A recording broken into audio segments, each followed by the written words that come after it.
Kontrakan yang terlupakan. Mbak Puanti, seorang wanita berusia 30 tahun, adalah sosok yang gigih dan mandiri.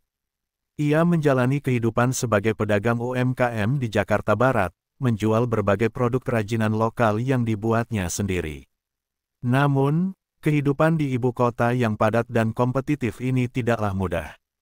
Setiap hari, Mbak Puanti berjuang untuk memenuhi kebutuhan hidupnya dan mengembangkan usahanya. Dengan harapan dapat memperbaiki keadaan, dia memutuskan untuk pindah ke sebuah kontrakan kecil yang terletak di dekat stasiun, sehingga lebih dekat dengan pasar dan pelanggannya. Kontrakan tersebut terlihat sederhana, dengan dinding cat yang mulai pudar dan atap yang sedikit bocor. Meskipun begitu, harganya terjangkau dan lokasinya strategis. Saat pertama kali melihat kontrakan itu, Mbak Puanti merasa ada sesuatu yang aneh namun menarik. Suasana sekitar tampak tenang, meskipun ada kebun kosong di belakangnya yang terlihat sedikit menyeramkan. Namun, Mbak Puanti bertekad untuk memulai hidup baru di tempat ini. Minggu-minggu awal di kontrakan berjalan lancar. Mbak Puanti bisa beradaptasi dengan cepat, dan usahanya pun menunjukkan tanda-tanda perkembangan. Dia menikmati rutinitas barunya, berjualan di pasar, dan menjalin hubungan baik dengan tetangga-tetangga di sekitarnya. Namun, memasuki bulan keempat, hal-hal aneh mulai terjadi. Malam itu, Mbak Puanti merasa lapar dan ingin membeli makanan di warung yang terletak di belakang kontrakan. Dia memilih untuk mengambil jalan pintas melalui kebun kosong yang mengelilingi kontrakan. Saat melangkah di jalan setapak yang sempit dan gelap, tiba-tiba dia terjatuh.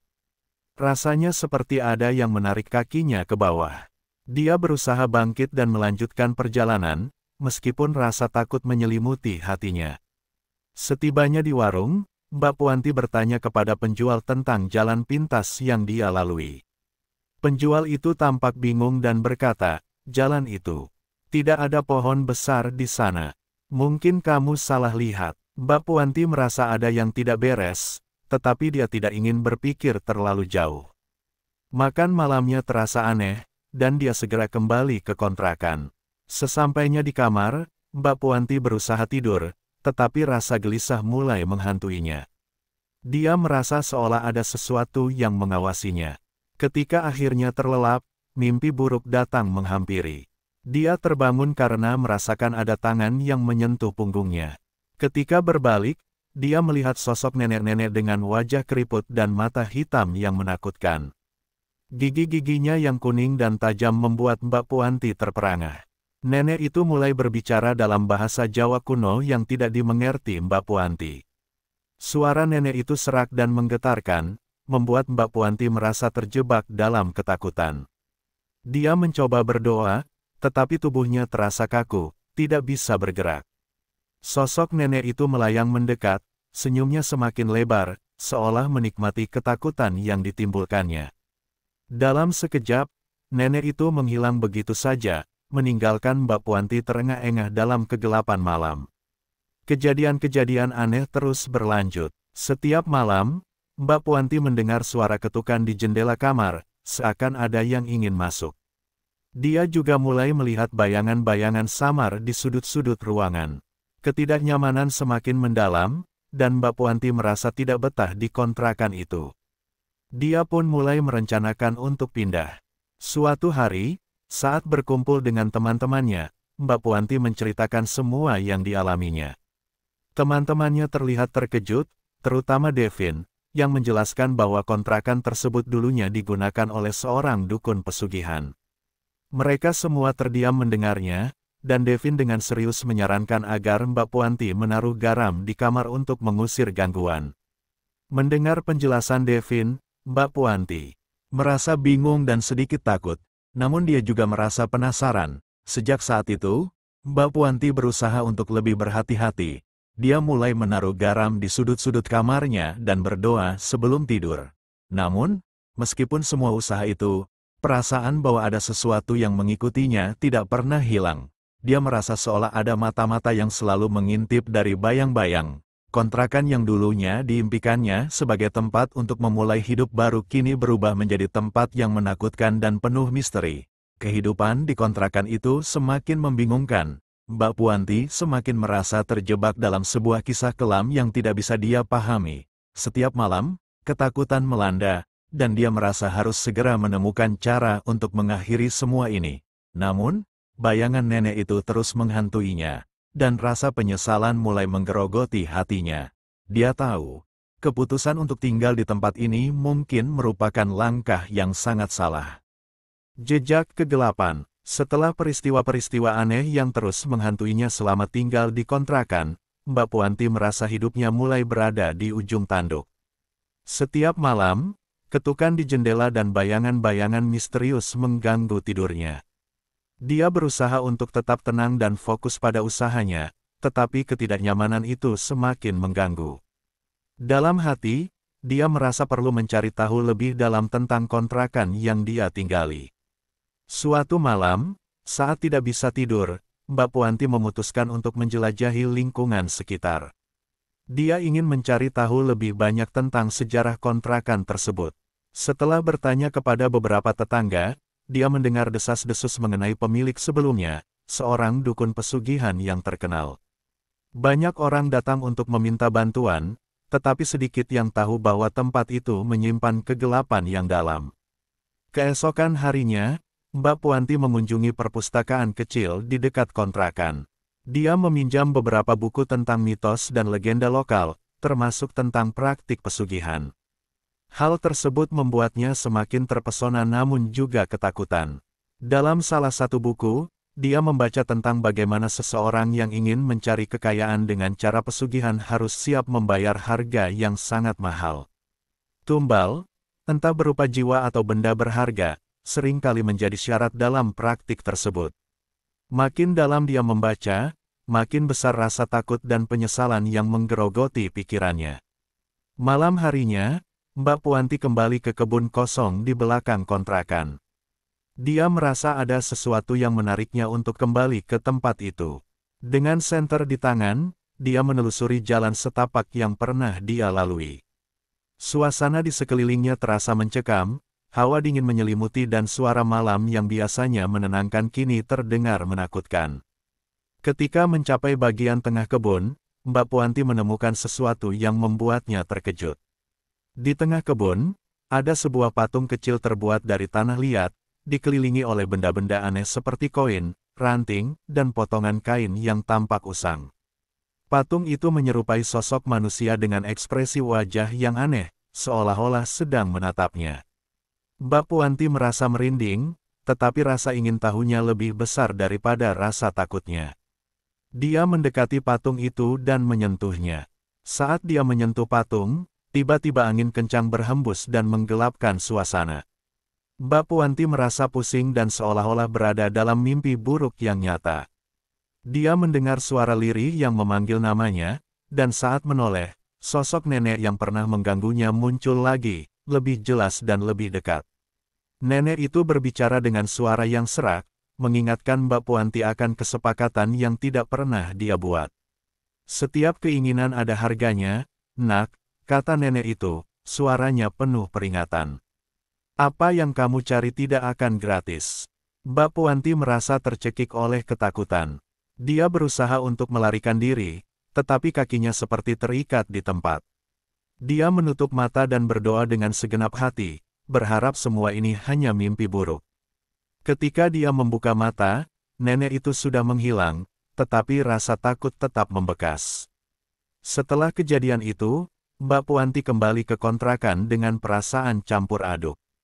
Dia merasa terjebak dalam sebuah kisah kelam yang tidak bisa dia pahami. Meskipun dia berusaha untuk tetap fokus pada usahanya, ketakutan akan sosok nenek dan patung aneh itu terus mengganggu pikirannya. Dia merasa ada sesuatu yang mengikutinya, seolah-olah bayangan kegelapan selalu ada di belakangnya. Keesokan harinya, Mbak Puanti mengunjungi Devin untuk mencari nasihat. Dia menceritakan semua yang dialaminya, termasuk penemuan patung di kebun. Devin terlihat khawatir dan menyarankan agar Mbak Puanti segera meninggalkan kontrakan itu. Tempat ini tidak baik, banyak yang tidak kembali setelah mencari kekayaan di sini, katanya dengan nada serius. Namun, di dalam hati Mbak Puanti, ada keinginan yang semakin menguat. Dia ingin membuktikan bahwa dia bisa mengatasi semua ini. Dia merasa terpedaya oleh keinginan untuk sukses dan tidak ingin menyerah begitu saja. Dengan tekad yang menggebu, dia memutuskan untuk mencari cara agar bisa melakukan ritual pesugihan yang lebih aman, berharap bisa mendapatkan kekayaan tanpa harus mengorbankan jiwa. Dia mulai mencari informasi lebih lanjut tentang ritual pesugihan dari berbagai sumber, termasuk forum online dan kelompok diskusi. Dalam pencariannya, dia bertemu dengan seseorang yang mengaku memiliki pengalaman dalam dunia pesugihan. Orang itu menawarkan bantuan dan menjelaskan bahwa ada cara untuk mendapatkan kekayaan tanpa harus melakukan tumbal yang berat. Mbak Puanti merasa tertarik, tetapi juga bingung. Dia tahu bahwa jalan yang dia pilih mungkin berbahaya, tetapi keinginannya untuk keluar dari kesulitan terlalu kuat untuk diabaikan. Saat malam tiba, Mbak Puanti merasakan ketegangan yang semakin meningkat. Dia tahu bahwa keputusan untuk melangkah lebih jauh ke dalam dunia pesugihan berarti menghadapi konsekuensi yang tidak terduga. Dia mencoba menenangkan diri dan mempersiapkan diri untuk ritual yang akan dilakukan. Malam itu, saat dia berbaring di tempat tidurnya, bayangan nenek itu muncul kembali dalam pikirannya. Dia teringat akan kata-kata nenek yang mengingatkan tentang harga dari setiap keinginan. Hatinya berdebar, namun rasa ingin tahunya lebih besar daripada rasa takutnya. Dengan tekad yang bulat, dia bertekad untuk melanjutkan rencananya, tidak peduli betapa menakutkannya jalan yang harus dia lalui. Kegelapan semakin mendalam, dan Mbak Puanti bersiap untuk menjelajahi dunia yang penuh risiko dan misteri, tanpa menyadari bahwa langkah-langkahnya akan membawa konsekuensi yang lebih besar dari yang pernah dia bayangkan. Dia telah melangkah ke dalam jejak kegelapan yang mungkin tidak akan pernah bisa dia tinggalkan. Kesepakatan berdarah. Dengan tekad yang bulat, Mbak Puanti memutuskan untuk melanjutkan ritual pesugihan yang telah dia pelajari dari temannya. Dia merasa bahwa hanya dengan cara ini, dia bisa mendapatkan kekayaan yang diimpikannya selama ini. Meskipun rasa takut terus menghantuinya, ambisinya untuk meraih kesuksesan mengalahkan semua keraguan yang ada. Dia bertekad untuk melakukan ritual di kebun kosong di belakang kontrakan, tempat di mana semua kejadian aneh bermula. Malam yang ditentukan tiba, Mbak Puanti mengumpulkan semua benda yang diperlukan untuk ritual. Dia membeli beberapa lilin, kemenyan, dan bunga-bunga segar dari pasar. Dalam pikirannya, semua benda ini akan menjadi simbol dari niat baiknya untuk mendapatkan kekayaan. Dia juga menyiapkan beberapa makanan dan minuman sebagai sesajen, berharap bisa menarik perhatian kekuatan yang lebih besar. Dengan jantung berdebar, Mbak Puanti melangkah menuju kebun. Suasana malam terasa mencekam, dan angin berhembus dingin. Di tengah kebun, dia menyiapkan altar kecil dengan lilin dan sesajen. Dia mengatur semuanya dengan penuh perhatian, berdoa dalam hati agar semua berjalan lancar. Sebelum memulai, dia mengingat semua yang telah dia pelajari tentang ritual pesugihan, termasuk mantra yang harus diucapkan. Setelah semuanya siap, Mbak Puanti mulai mengucapkan mantra dengan suara pelan. Dia merasakan getaran di sekelilingnya, seolah-olah alam semesta merespon niatnya. Lilin-lilin menyala, dan aroma kemenyan mulai memenuhi udara. Namun, semakin dalam dia melangkah ke dalam ritual, semakin kuat perasaan cemas yang menyelimuti hatinya. Dia merasa seolah-olah ada sesuatu yang mengawasinya dari kegelapan. Tiba-tiba, suara gemerisik terdengar dari arah kebun. Mbak Puanti menoleh, dan saat itulah sosok nenek yang menakutkan muncul kembali, lebih jelas dan lebih menakutkan dari sebelumnya. Wajahnya yang keriput menampilkan senyuman sinis, seakan menikmati ketakutan yang ditimbulkan. Sosok itu melayang mendekat, dan suara serak nenek itu menggema di telinganya. Setiap kesepakatan pasti ada harga yang harus dibayar, katanya, suaranya menembus ketenangan malam. Mbak Puanti berusaha tetap tenang, meskipun hatinya bergetar. Dia terus mengucapkan mantra, berharap bisa mengusir nenek itu. Namun, nenek itu hanya tertawa, dan suasana di sekelilingnya semakin gelap. Dia merasa terjebak dalam lingkaran ketakutan yang tidak bisa dia hindari. Ketika nenek itu semakin dekat, Mbak Puanti merasakan hawa dingin menyelimuti tubuhnya, seolah-olah jiwa-jiwa yang terjebak sedang menariknya ke dalam kegelapan. Akhirnya, nenek itu menghilang, meninggalkan Mbak Puanti dalam kebingungan dan ketakutan. Namun, dia tidak menyerah. Dia melanjutkan ritual, berharap bisa mendapatkan kekayaan yang selama ini diimpikannya. Dalam hatinya, dia berpikir bahwa semua ini akan berakhir dengan baik, dan dia akan bisa meninggalkan semua ketakutan ini di belakang. Setelah menyelesaikan ritual, Mbak Puanti pulang ke kontrakan dengan perasaan campur aduk. Dia merasa ada sesuatu yang berubah, dan tidak lama kemudian, kehidupan sehari-harinya mulai menunjukkan tanda-tanda perbaikan. Pelanggan mulai berdatangan, dan usahanya berkembang pesat. Dalam waktu singkat, dia dapat menjual lebih banyak produk kerajinan dan mendapatkan keuntungan yang lebih besar. Namun, semakin tinggi dia terbang, semakin gelap bayangan yang mengikutinya. Mimpi buruk semakin sering menghantui malam-malamnya, dan sosok nenek itu tidak pernah benar-benar pergi. Mbak Puanti merasa ada sesuatu yang tidak beres. Dia mendapatkan banyak pelanggan, tetapi setiap malam dia merasakan adanya kehadiran yang menakutkan di dekatnya. Satu malam, saat dia sedang menghitung keuntungan di kontrakan, dia mendengar suara anak kecil menangis di luar. Rasa iba menyelimuti hatinya, dan dia membuka pintu untuk memeriksa. Dia menemukan seorang anak kecil yang tampak ketakutan, berdiri di depan kontrakan dengan mata yang besar dan penuh air mata. "Kenapa kamu menangis?" tanya Mbak Puanti, mencoba menenangkan anak itu. Namun, saat anak itu berbicara, suaranya sangat lembut dan penuh kesedihan. "Aku adalah tumbal yang harus dibayar," kata anak itu, suaranya menggetarkan hati Mbak Puanti. "Kekayaan yang kamu inginkan telah mengikatku." Mbak Puanti terkejut. Dia merasa seolah-olah dunia sekitarnya runtuh. Rasa penyesalan mulai menyelimuti hatinya. Dia menyadari bahwa kekayaan yang didapatkan tidak sebanding dengan harga yang harus dibayar. Dia merasa terjebak dalam lingkaran setan yang tidak bisa dia hindari. Dengan panik, Mbak Puanti mencoba menutup pintu, tetapi anak itu sudah masuk ke dalam. Dia merasa terjebak, seolah-olah tidak bisa melarikan diri dari kesepakatan yang telah dia buat. Anak kecil itu berdiri di depannya, menatapnya dengan mata yang penuh harapan dan kesedihan. "Bebaskan aku," kata anak itu. "Jika kamu tidak mau membayarkan harganya, aku akan terjebak selamanya." Rasa takut dan penyesalan menggerogoti hati Mbak Puanti. Dia merasa terjebak dalam kesepakatan yang mengerikan. Dia ingin membantu anak itu, tetapi dia juga takut akan konsekuensi dari tindakan tersebut. Setiap detik terasa seperti siksaan, dan dia tahu bahwa hidupnya kini berada di ambang kehancuran. Malam itu, Mbak Puanti terjaga, dikelilingi oleh bayang-bayang kegelapan yang semakin menakutkan. Dia tahu bahwa dia harus mengambil keputusan yang sulit. Jika dia tidak bisa membebaskan anak itu, dia akan kehilangan segalanya. Namun, jika dia melanjutkan, dia mungkin akan terjebak selamanya dalam kesepakatan yang mengerikan ini. Dalam hati, Mbak Puanti merasakan pertarungan antara ambisi dan kemanusiaan.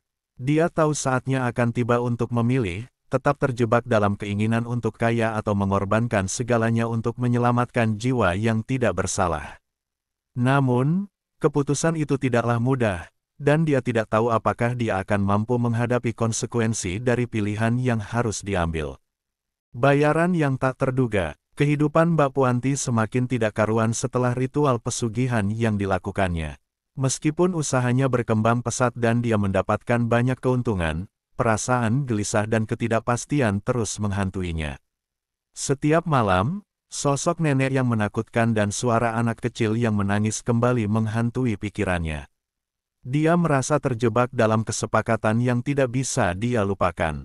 Malam itu, setelah mengalami mimpi buruk yang mengerikan, Mbak Puanti memutuskan untuk mencari tahu lebih lanjut tentang konsekuensi dari ritual yang telah dia lakukan.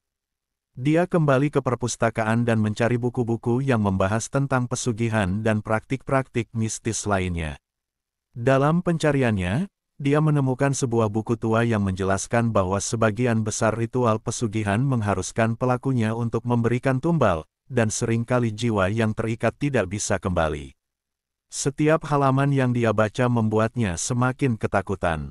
Dia menyadari bahwa tindakan yang diambil bukan hanya tentang kekayaan, tetapi juga tentang jiwa-jiwa yang terperangkap dalam kesepakatan tersebut. Dia merasa bersalah dan ingin mengakhiri semua ini. Namun, semakin besar keinginannya untuk membebaskan diri, semakin kuat rasa takut yang menggerogoti hatinya. Keesokan harinya, Mbak Puanti kembali ke kebun di belakang kontrakan, tempat di mana semuanya dimulai. Dia berharap bisa menemukan cara untuk membebaskan anak kecil yang telah muncul di hadapannya. Sesampainya di sana, dia merasakan hawa dingin yang menyelimuti, dan bayangan-bayangan gelap mulai muncul di sekelilingnya. Dia tahu bahwa dia tidak sendirian. Di tengah kebun, dia menemukan patung yang pernah dia lihat sebelumnya. Patung itu kini terlihat lebih menakutkan, seolah-olah hidup dan menatapnya dengan mata kosong.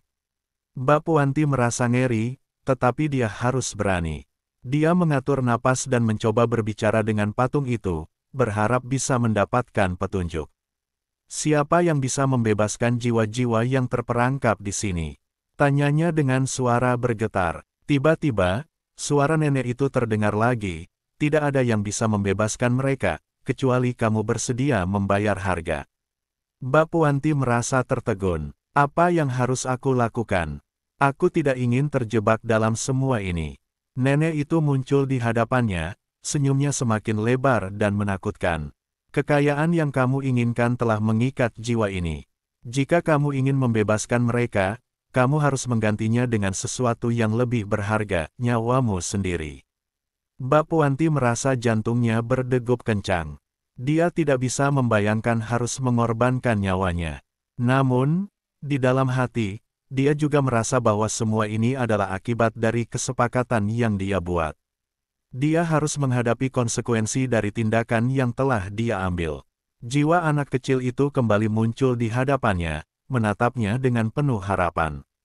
Tolong, bebaskan aku. Aku tidak ingin terjebak di sini selamanya. Air mata mengalir di pipi Mbak Puanti. Dia merasa terperangkap dalam dilema yang tidak bisa dia selesaikan. Di satu sisi, dia ingin membantu anak itu, tetapi di sisi lain, dia tidak ingin kehilangan hidupnya. Dia merasa terjebak dalam lingkaran kegelapan yang semakin menyesakkan.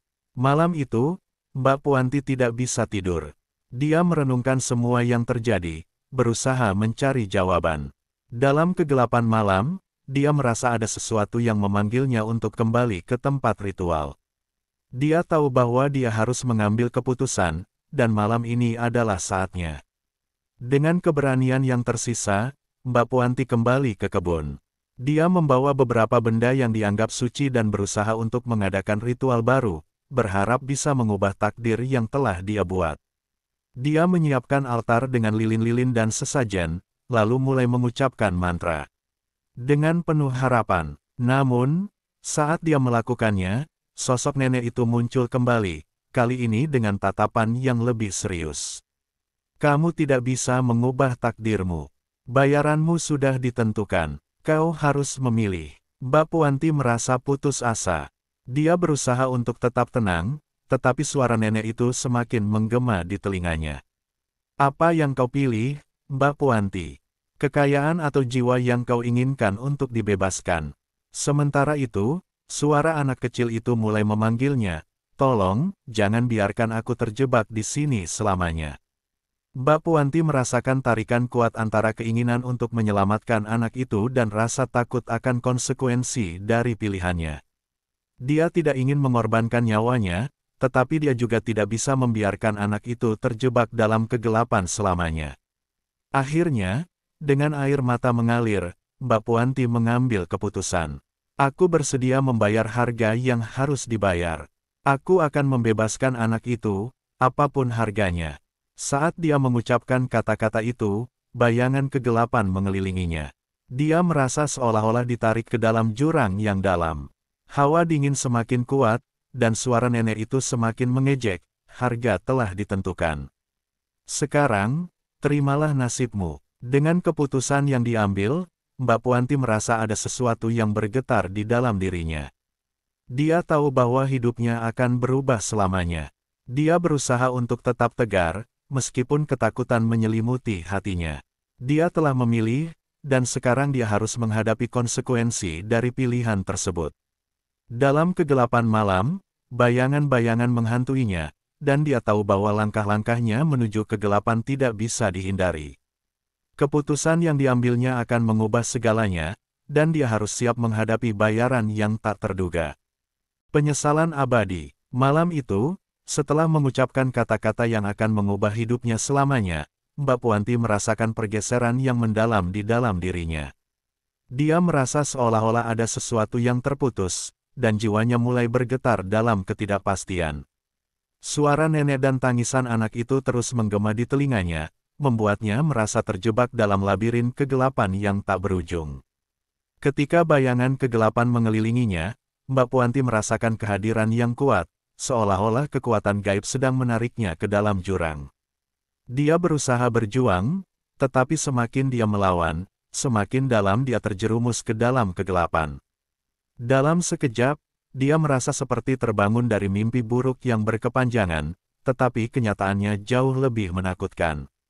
Setelah beberapa saat yang terasa seperti selamanya, Mbak Puanti terbangun di tempat yang asing.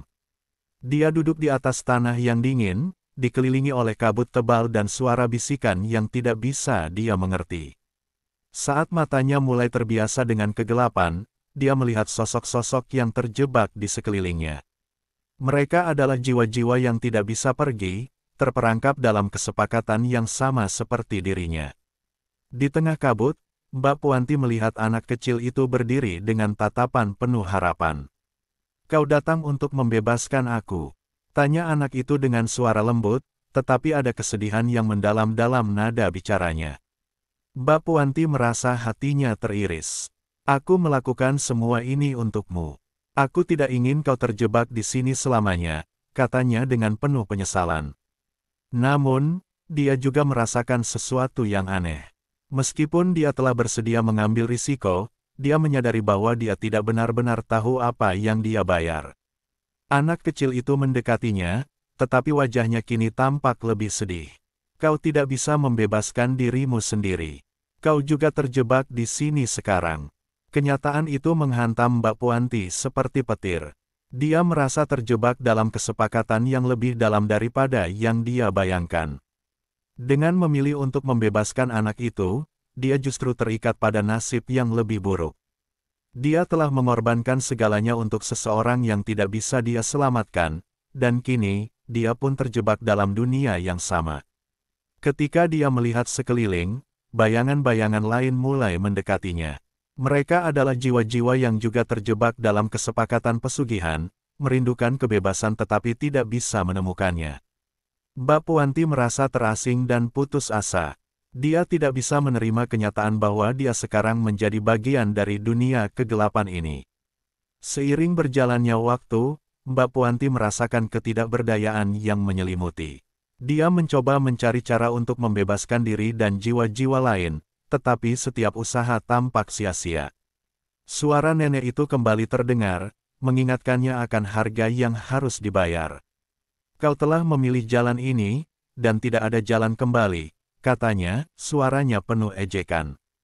Dengan setiap detik yang berlalu, rasa penyesalan semakin mendalam. Mbak Puanti menyadari bahwa semua ambisi dan keinginannya untuk meraih kekayaan telah membawanya ke dalam jurang yang tidak bisa dia hindari. Dia mengingat kembali saat-saat ketika dia masih berjuang dengan usaha kecilnya, saat hidupnya sederhana tetapi penuh harapan.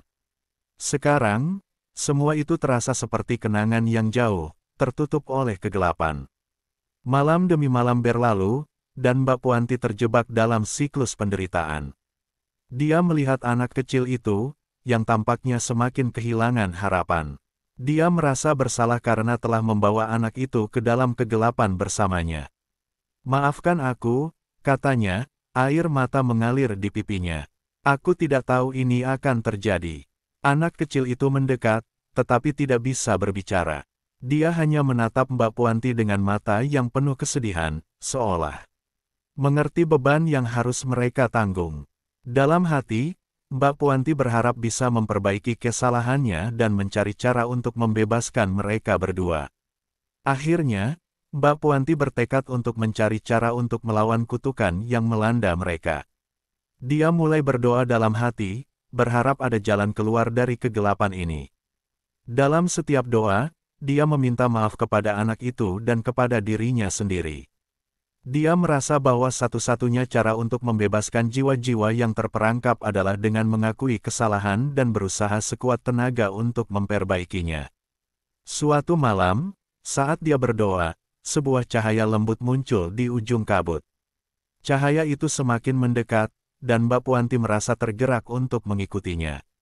Dengan harapan, dia melangkah menuju cahaya, berharap bahwa itu adalah tanda bahwa dia bisa menemukan jalan keluar. Namun, saat dia mendekat, sosok nenek itu muncul lagi, menghadang jalannya. Kau tidak bisa melarikan diri.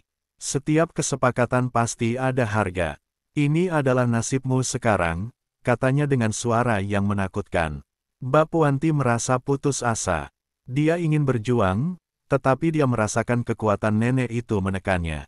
Tolong, aku hanya ingin membebaskan jiwa-jiwa ini. Aku ingin memperbaiki kesalahanku, teriaknya, tetapi suaranya hanya teredam oleh kegelapan yang menyelimuti.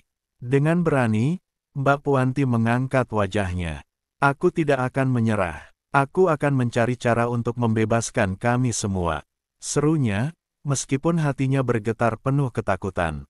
Dia tahu bahwa meskipun dia telah terjebak, harapan akan selalu ada, dan dia tidak akan membiarkan kegelapan menaklukkan jiwanya. Namun, saat dia melawan, dia merasakan kegelapan semakin erat mengikatnya. Dia tahu bahwa perjuangannya akan sulit, tetapi dia bertekad untuk menemukan cara untuk mengakhiri semua ini. Dalam hatinya, dia memahami bahwa penyesalan tidak akan pernah hilang, tetapi dia akan berjuang demi kebebasan jiwa-jiwa yang tergantung padanya. Dengan semangat yang baru, Mbak Puanti melangkah maju, berusaha menjelajahi kegelapan dan mencari jalan menuju cahaya. Dia berjanji pada dirinya sendiri bahwa dia tidak akan berhenti berjuang, tidak peduli seberapa sulit pertempuran yang harus dihadapi. Dalam kegelapan yang menyelimuti, dia berusaha menemukan harapan, meskipun penyesalan abadi akan selalu menjadi bayang-bayang yang mengikutinya.